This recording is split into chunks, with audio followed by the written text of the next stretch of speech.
जिस कब्रिस्तान में सुपुर्दे खाक किया जाना है मुख्तार अंसारी को गाजीपुर में, वहां पर भी साफ सफाई की गई है। आपको बताते चले कि उसके जानने वाले लोग वहां पर पहुंच रहे हैं। वहां से हमारे संवाददाता आशीष श्रीवास्तव की ये रिपोर्ट देखिए। मुख्तार अंसारी की मौत के बाद में अब आधिकारिक तौर पर आगे की प्रक्रिया की जा रही है, लेकिन इस वक्त हमारी मौजूदगी है महमूदाबाद के इस कब्रिस्तान में, जहां पर अंतिम उसकी जो प्रक्रिया अपनाई जाएगी उसके लिए यहां पर तैयारियां की जा रही हैं। आप देख सकते हैं तस्वीरों में, ये वो जगह है जो कि अंसारी परिवार को मिली है यहां पर, और ये कब्रिस्तान यहीं पर मुख्तार अंसारी को सुपुर्दे खाक किया जाएगा। उसको लेकर के आप देखिए किस तरीके से उस पूरी जगह को जो है वो साफ किया जा रहा है, वहां पर तैयारियां की जा रही है। माना जा रहा है कि पोस्टमार्टम के बाद में जो शरीर है उसको, जो शव है उसको दिया जाएगा परिवार को और आधिकारिक तौर पर हैंडओवर किया जाएगा। इसके साथ ही साथ एक पूरे रास्ते बांदा से लेकर के गाजीपुर तक यहाँ पर जो शव है उसे लाया जाएगा और उसके बाद में यहाँ पर अंतिम प्रक्रिया जो कि सुपुर्दे खाक करने की है वो यहाँ पर की जाएगी। लोगों का आने का सिलसिला लगातार यहाँ पर शुरू हो गया। तस्वीरों में आपको दिखाते हैं, कल से जैसे ही देर रात इस खबर की पुष्टि होती है उसके बाद में तमाम लोग जो हैं उनके इस इलाके के वो यहाँ पर पहुँच रहे हैं। इन सब के बीच में परिवार ने कई बड़े गंभीर आरोप लगाए हैं। खास तौर पर जेल में उन्हें जहर दिए जाने की बात की जा रही है और साथ ही साथ जो जेल के इंतजाम थे उस पर भी परिवार की तरफ से सवाल किए गए हैं।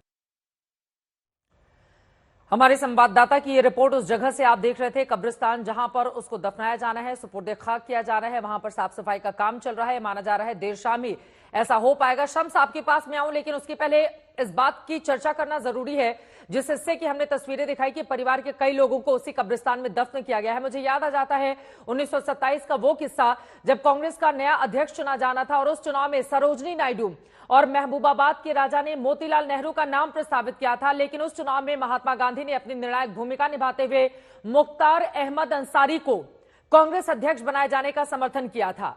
इन्हें मुख्तार अहमद अंसारी की अगुवाई में मद्रास अधिवेशन में कांग्रेस ने साइमन कमीशन के बहिष्कार और पूर्ण स्वराज का प्रस्ताव पारित किया था। इन्हें मुख्तार के नाम पर दिल्ली में अंसारी नगर और अंसारी रोड भी हैं, लेकिन आप क्या विश्वास करेंगे कि माफिया मुख्तार अंसारी इन्हीं मुख्तार अहमद अंसारी का पोता है जिसको अब सुपुर्दे खाक किए जाने की तैयारी। इस तरह का शानदार अतीत रहा है परिवार का शम्स, लेकिन क्राइम की दुनिया में एक बार मुख्तार अंसारी ने कदम रखा उसके बाद उसे पीछे मुड़कर नहीं देखा और उसको पालने पोसने आगे बढ़ाने में राजनीतिक दलों की भी बड़ी भूमिका रही है।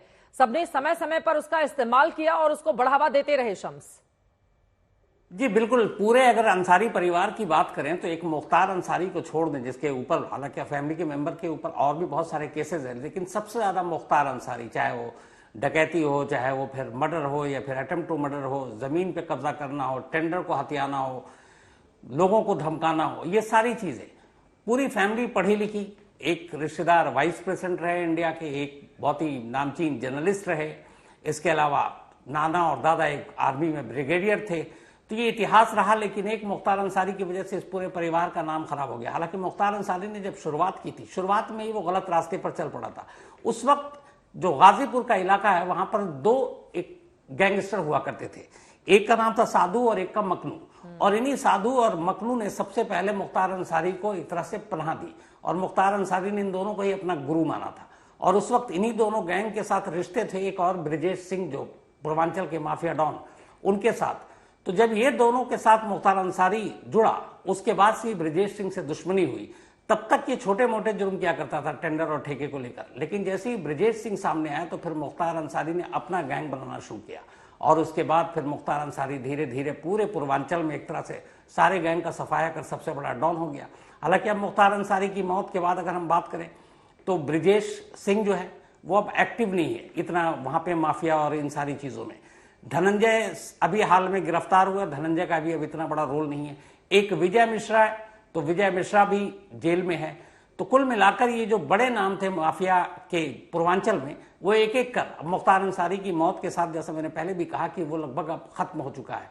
अब यहाँ पे यही है कि जो अभी तक 80 के दशक से हम लोग देखते आए हैं, क्योंकि सबसे बड़ा जो वहां पे शुरुआत होती है ये पूरे माफिया और गुंडाराज की, वो सरकारी ठेकों से होती है और इन सरकारी ठेकों के पीछे नेताओं का हाथ होता है।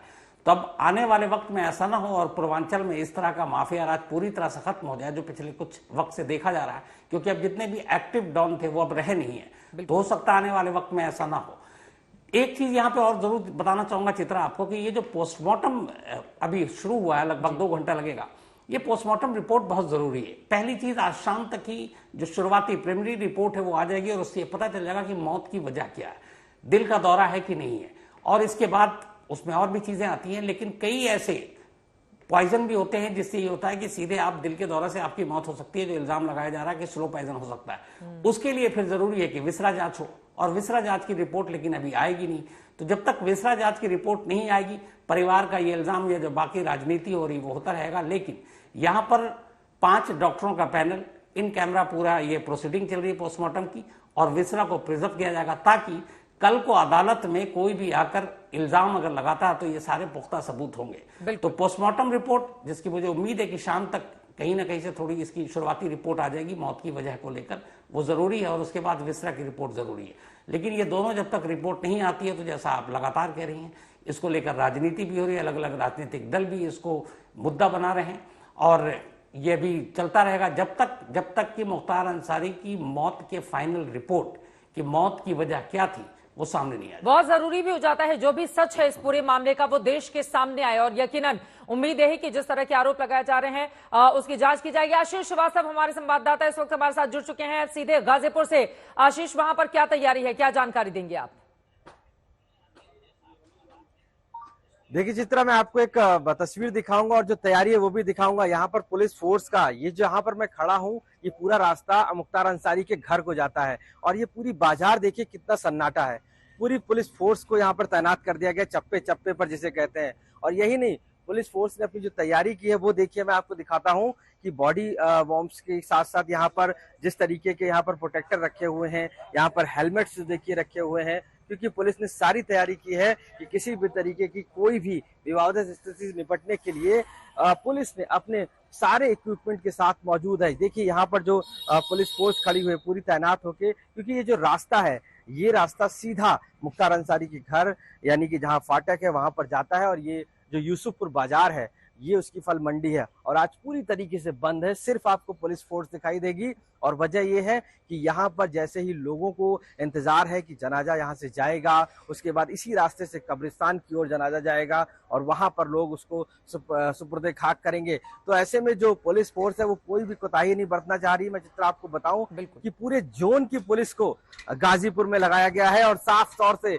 इसलिए भी कि किसी भी मूवमेंट पर कोई भी ऐसी हरकत ना हो पाए जिससे कोई ऐसी स्थिति पैदा हो और विवाद हो। इसलिए पूरे गाजीपुर में कह सकते हैं, मोहम्मदाबाद में, और जहां पर मैं खड़ा हूं यहाँ से जो रास्ता गया है सीधे, इस पूरे रास्ते पर हर कदम पर पुलिस फोर्स का पहरा कर दिया गया है, और लोग जो आ रहे हैं उनको एक जगह रुकने नहीं दिया जा रहा है, उनको आगे बढ़ा दिया जा रहा है। धारा 144 पहले से भी लागू है, इसके बावजूद भी क्योंकि एक जगह खड़े होकर किसी को नहीं रुकने दिया था। आज जुम्मे का दिन है, लोग नमाज भी पढ़ने अगर मस्जिद से जा रहे हैं तो सीधा उनको वहां से आगे फॉरवर्ड कर दिया जाता है। यानी पुलिस प्रशासन, जिला प्रशासन पूरी तरीके से लगा हुआ है कि कैसे भी जैसे पोस्टमार्टम होकर यहाँ पर बॉडी आती है उसके बाद तुरंत उसको क्रिमिनेशन के लिए कब्रिस्तान ले जाया जाएगा। लेकिन आपको मैं बताऊं, जो सूचना है वहां पर हजारों की तादाद में लोग शामिल होंगे उस जनाजे में, और उसको लेकर पुलिस ने पूरे जोन की पुलिस लगाई है जितना, और इसी को लेकर ये पूरी तैयारियां हैं। और ये पूरा जो रास्ता है उसको पूरा चोक कर दिया है पुलिस ने कि किसी भी मूवमेंट पर पार की नजर रखने के लिए, और साथ से कई अधिकारी भी हैं वो भी मौजूद हैं, लगातार वो मॉनिटर कर रहे हैं कि कोई मूवमेंट ना हो पाए। लोग घरों के अंदर हैं, नहीं निकल रहे हैं। दरवाजे देखिए आप, जो यहाँ के शटर्स हैं वो सारे बंद हैं, जो यहाँ की जो दुकानें हैं, बाजारें हैं, वो सारी बंद कर दी गई हैं, और सिर्फ इंतजार है कि जैसे ही बॉडी आती है उसके बाद कब्रिस्तान के लिए लोग मूवमेंट करेंगे। चित्रा, बड़ा गाजीपुर के लिए बड़ा दिन इसलिए भी है क्योंकि यहाँ के लोगों के लिए कहीं ना कहीं वो मसीहा की तरह देखा गया है, और यही वजह है कि लोग आज इंतजार कर रहे हैं। हालांकि कई लोग हैं जो पीछे से भी बंद कर रहे हैं दरवाजे अपने, लेकिन हर परिस्थिति है, दोनों तस्वीरें हैं यहाँ पर। और ये परिस्थिति जो आप देख रही हैं, ये तस्वीर फाटक है, जो मुख्तार अंसारी का घर है, वहां का सन्नाटा है, जो ये साफ कहता है कि क्या उस समय आलम रहा होगा जब मुख्तार अंसारी यहाँ पर रहता होगा, जब यहाँ पर चलता होगा। और आज पूरी तरीके से ये रास्ते को बंद करके पुलिस फोर्स लगा दी गई, गलियां पूरी सन्नाटी है। आप देखिए दूर दूर तक आपको कोई नहीं दिखाई देगा गलियों में। ऐसा लगता है जैसे कर्फ्यू लग गया हो पूरे गाजीपुर में। यहाँ पर लोग दिखना बंद हो गए, घरों में लोग पैक हो गए हैं। तो ये स्थिति यहाँ पर है। ये जो एरिया है जहाँ ये पर डर का मुख्तार आलम भी अंसारी है का घर है, और वहां पर हालात खराब नहीं होने पाए। धारा 144 लगा दी गई है। गाजीपुर की आपने तस्वीरें देखी, चाहे गाजीपुर हो, मऊ हो, आजमगढ़ हो, पूर्वांचल के कई ऐसे हिस्से रहे जहां पर एक वक्त पर मुख्तार की तूती बोला करती थी। सुनहरे रंग के चश्मे के साथ पत्रकारों के सामने वो हाजिर होता और जेब से पिस्टल निकालकर खेलना शुरू कर देता। लेकिन जरा देखिए, वक्त बदल गया। केंद्र में मोदी, यूपी में योगी की सरकार ने मुख्तार का खेल बिगाड़ दिया और जान का खतरा नजर आने लगा। अब उसके पहले भी जेल में रहने के दौरान उसने जहर दिए जाने के आरोप लगाए थे, जिसको लेकर आज विपक्षी दलों की ओर से यूपी सरकार से कई सवाल पूछे जा रहे हैं और उच्च स्तरीय जांच की मांग की जा रही है।